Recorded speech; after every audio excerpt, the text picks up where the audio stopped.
Hello everybody, SlimKirby here, and welcome to my final video of 2015.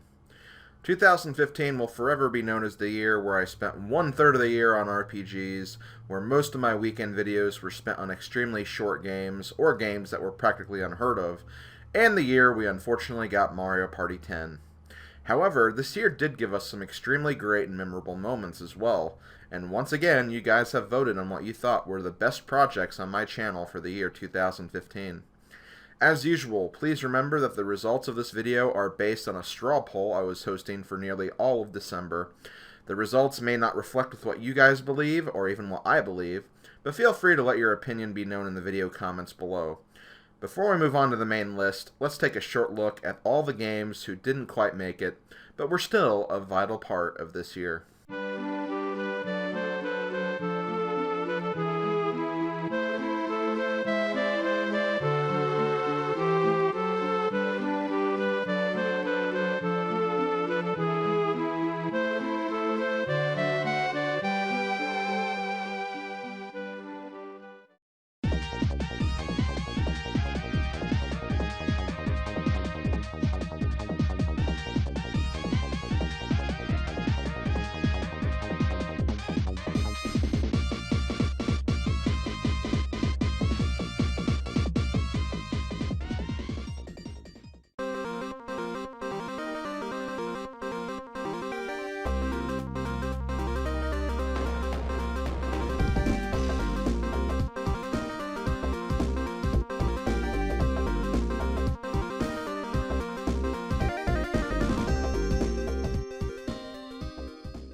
Okay. I did this last year, but I feel like I must do it again because this was a project I really felt deserved a bit more of the spotlight than what it got in these results. I'm really not trying to shove The Walking Dead down your throats. I know it's not everybody's cup of tea, and it's a very niche game, being a survival horror narrative game after all, but I really feel like The Walking Dead Season 2 picked up right where Season 1 left off, riding the same emotional highs, and in general, just being a very well-written game. And with Season 3 announced, I'm really looking forward to seeing this more on a future date and time. I guess the one thing I can say is that I'm glad more people are on board with this title, because this game missed out on being in the top 10 by only a few votes, so I'm glad to see this getting a lot more attention this year. And now with that over, let's get to the actual list. Number 10. Every series has a black sheep, and for Mario Kart, I'd say that title belongs to the one and only Game Boy Advance game, Mario Kart Super Circuit. Again, I need to stress that this doesn't make the game a bad game, but when you take a look at all the other Mario Kart games, it's definitely going to look less appealing than the others. This was also done at a time where Nintendo still hadn't introduced online play to the general masses, and since this wasn't a console game, the only way to play multiplayer was via a Game Link cable, which already wasn't a great method. However, for what the game was, it was an interesting take on the Mario Kart series so far, at least at that time anyway. It included elements of Super Mario Kart and some elements of Mario Kart 64, while bringing us some new and memorable tracks in the process. I don't know.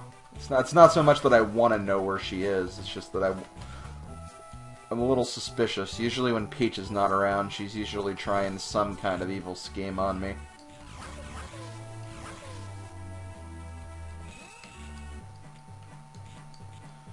Kind of took a risk and didn't grab that item. I hope I do not regret that. Oh, nope. I saw your golden blonde hair behind me. I saw your golden blonde hair, and to that I say no. Hey! Well, at least she's getting hit by Boo. Number 9. Project Babysitter was a project that was in production for a very long time. The reason this was so was due to the fact that I no longer had a way or method to record DS games. However, Nintendo stepped up to the plate and made it so DS games could be purchased on the Nintendo Wii U platform, via the eShop, and one of the first titles released was the one and only Yoshi's Island DS. The very same project that I had to postpone time and time again, codenamed Project Babysitter. Now, I gotta say, this game was a bit of a revelation for me, and for many others, because after I was done with this one, I slowly realized how much I really didn't like this game very much. Given it's a little more interesting than the very lackluster and bland Yoshi's New Island that was released last year, but this game did have a lot of frustrations for me as well. I just don't feel the same way about these sequels than I did the original Super Mario World 2, a game that will forever be cherished in my heart. As a project, it was a unique experience to go through this game again, and for a game that made me feel meh at the end of it, it's still good to see that it was good enough to make the top 10. However, I'm just very thankful that Yoshi's Woolly World came out this year to take away the bad taste I had in my mouth after this playthrough, and had my faith restored in all the Yoshi games. Thank God! 55 minutes. Okay. Artoon, the developers of this game. Whoever worked on the level design for this game, or rather, for this level, please, for the love of God, fire them. That was not a challenge. That was not Last World difficult. That was just unfair for no frickin' reason. Limited places to get stars. Things that you literally have to get with one egg throw in a very limited amount of time. And just that much auto-scroll should never, ever be done in a game like this. That was not fun. That did not make me feel good about completing it. And after having basically 2 hours across 2 days to complete this level twice, probably even more than that, that level is just not freaking worth it. Seriously, so whoever made that level, fire them. They should not be working on video games. Number 8. I knew The Walking Dead Season 2 would have met with some difficult competition in making the top 10 list, but to be quite honest with you, I did not expect to see it get beat out by Mario's Game Gallery, also known as Mario Fundamentals. This 4-video project was definitely an interesting experience, showing the mixing of everyone's favorite video gaming plumber with a random assortment of card and board games. There aren't many games where you can say that you can play backgammon, Yahtzee, or Go Fish with Mario, but Mario's Game Gallery is definitely an exception. I was so convinced that this was going to be such a bottom-of-the-barrel project choice, and truth be told, it definitely was. But it was worth a gander, and apparently you guys felt that way too, so Mario's Game Gallery made it to the 8th spot. I'd like to have your Yoshis. Well, fine, take my Yoshis then. Please give me your Koopas. Mario, go fish! Oh, God. Guess I'ma go fishing. Okay. Why does it sound like I made out with a helium balloon? Jesus. Number 7. As fun as Kirby's Avalanche was, I knew I couldn't get through the year without an actual Kirby playthrough, and my choice for this year was Kirby and the Amazing Mirror, another Kirby title that came to us during the period of time where Kirby games didn't know what a console release was. I also find it kind of funny how a Metroidvania Kirby game managed to beat an actual Metroid game in this list, but to its credit, Kirby and the Amazing Mirror is a bit of an underrated gem and an underdog in its own right. It's nothing super fantastic. I'd rather play Superstar, Kirby 64, or Return to Dreamland over this game, but it was a title I had a lot of fun playing for you guys, and I'm glad it made it on this list as well. Okay, hold on. I got an idea. Kirby phone. Hit this. Hit this. Hit this. Red Kirby. You have to hit this. Hit this switch. Hit the switch. Hit the frickin' switch! Oh my god. He was so trolling right there. He was so trolling.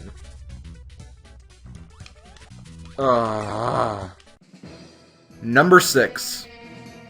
If this list was the most disappointing game of 2015, this game would no doubt be the number 1 candidate. However, that is a much different list with much different criteria. It's no secret that Mario Party 10 was a disappointment to me, but I feel like when you Let's Play a game, you really have a much different experience with it. I went into the playthrough semi-blind and not really knowing what to expect on a large percentage of the game. And because of that, I'm just glad I didn't come out hating the game and the franchise, because I think that would have made the project even lower on this list, if not on the list at all. I consider this playthrough to be an examination of what Mario Party 10 has to offer, with impressions given by someone who has been a very long-time fan of the series, with it being not only one of my favorite sub-series, but also a series I'm very well known for covering on the YouTube front as well. And it's definitely worth checking out, as mediocre as this game actually is.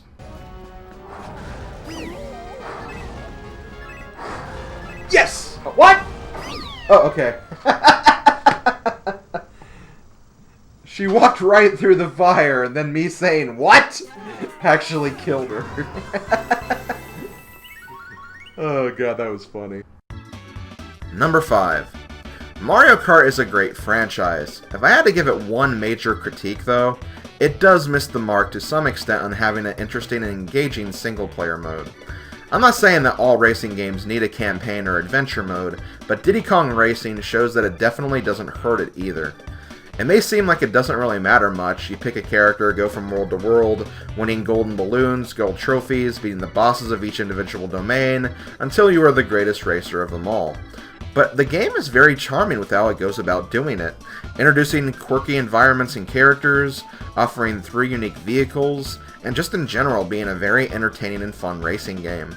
I had a lot of fun going through this game again after not touching it for years, and I'm happy to see that the excitement transferred over to all the other Star Warriors as well. Rare, you really knew how to make great games on the Nintendo 64.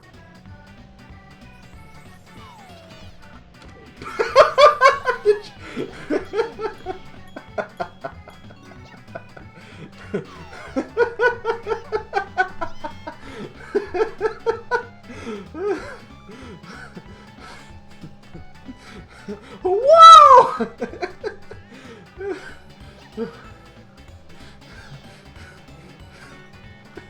Oh my god, Diddy. I'm so sorry. Number 4. We see a lot of zombie-destroying games in the mainstream, but every now and then, a game comes out of nowhere and charms us with something quirky and unique and imaginative. This is especially true with the game Plants vs. Zombies, a game where you protect your lawn and your house with an army of pea shooters, jalapeno peppers, corn catapults, and a variety of other interesting plants to take out the incoming waves of zombies. It was nice to do a project like this during the weekends, something fun and something new to the table, compared to all the other Plumber Saves the Princess's storylines we've seen many, many times over the last several years. It was a nice treat to play this game for you guys for a change, and it's even a greater treat to see this project land in the top 5. Okay, there he goes. That guy in the pool. He's creeping. He's just coming along. I don't... If I bend my head this low, maybe they won't see me. Yeah, he was totally creeping. He was trying to stealth through that. Oh, God. Number 3. Although this game was not ranked as the best project of 2015, this project was definitely my greatest gaming undertaking of 2015, perhaps even one of my greatest undertakings of all time. Filling up the Pokédex of Pokémon Generation 2 had always been a dream of mine since I was a young 13-year-old, and after my success of doing it with Pokémon Blue back in 2012, I knew it was time to finally give it a try with Pokémon Gold this year, especially after getting my cartridges fixed. Over 250 Pokemon were obtained through this playthrough, from all the captures, all the evolutions, all the trading, all the legendaries. Everything was done and covered in the process of this playthrough, and my god was it draining. I really expected this game to take the top of the list, but a part of me can understand why it didn't. Not that I'm being down on my ability to Let's Play this game or Pokemon games in general, but this project did stress me out quite a bit, and I do feel like some of that stress did impact the project quite a bit in the process. And by the halfway point, I was already considering trying to take an easy way out of what I got myself into. However, my perfectionist attitude and unwillingness to give up at least kept me going to the very end. And I'm glad I didn't stop. I mean, let's not forget, this project is still ranked in the top 3, and that is definitely nothing to be disappointed by. This will forever be one of the greatest gaming challenges I've ever done, and I'm glad that I have a playthrough like this to show for it. And finally, we have one more. We have Rapidash. A level frickin' 50 Rapidash, but still a Rapidash nonetheless. Kinda figured the Rapidash would land that hit. Not surprised, and... Oh! Porky with that mad survival skill there. Nice. Number 2. This really caught me off guard. I mean, don't get me wrong, I definitely don't think Super Mario 64 DS is a bad game. In fact, one of the reasons why I wanted to do it was because I do think it was a very underrated and underappreciated gem. I just didn't think it would be ranked number 2 of my top projects of 2015. Especially considering some of the flack I got at the beginning of the project for doing a game that I had already done before, in reference to my Super Mario 64 Let's Play back in 2013. However, Super Mario 64 DS is not just a simple port or remake. It's almost like a revisioning of the original game. Most of the content is very similar, or to a larger degree the same, but I really do feel like the inclusion of new characters, new power-ups, 30 new star missions, new bosses, new mini-levels, new mini-games did really help put the DS on the map, and maybe people can see that. And that's why Super Mario 64 DS is ranked number 2. Yeah, if they fall off the level, they just respawn. What?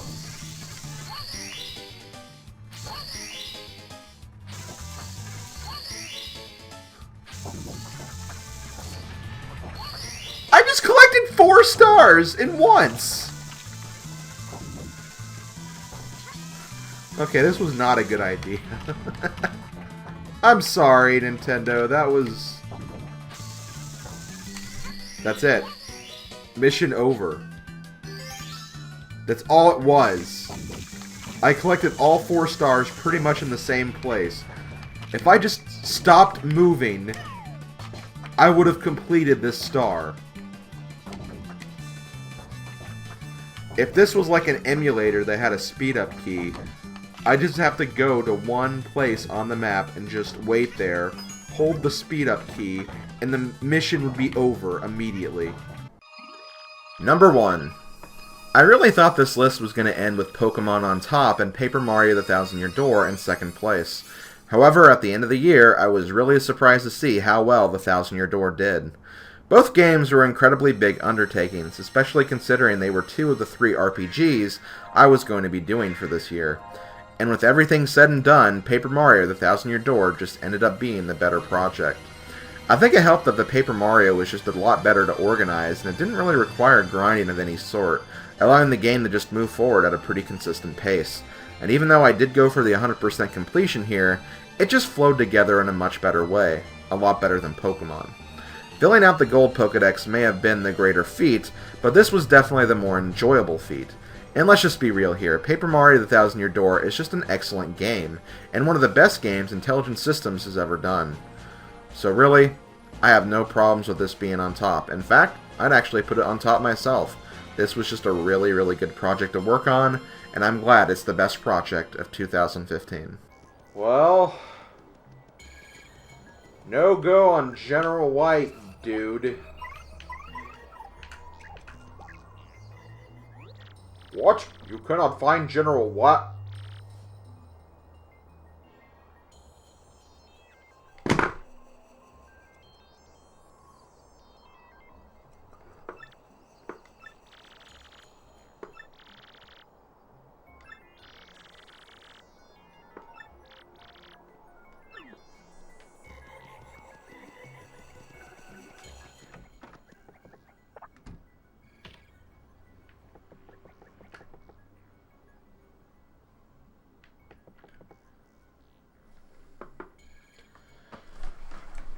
Excuse me for just a moment.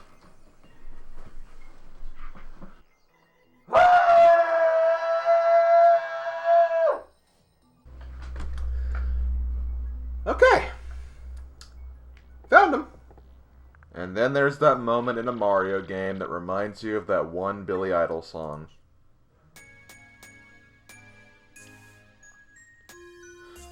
On the floor of Tokyo, or down in London town to go. With a record selection and the mirror's reflection, I'm a-dancing with myself. When there's no one else in sight, and the crowded lonely night. Well, I wait so long for my love vibration, and I'm dancing with myself. Oh, dancing with myself. Oh, dancing with myself. Well, there's nothing to lose and there's nothing to prove. I'll be dancing with myself. Oh, it's over. Damn it. Bowser in the sea. Bowser in the sea. Oh, look at me. Bowser in the sea. Look how much fun it's to swim in the blue ocean. It's Bowser in the sea.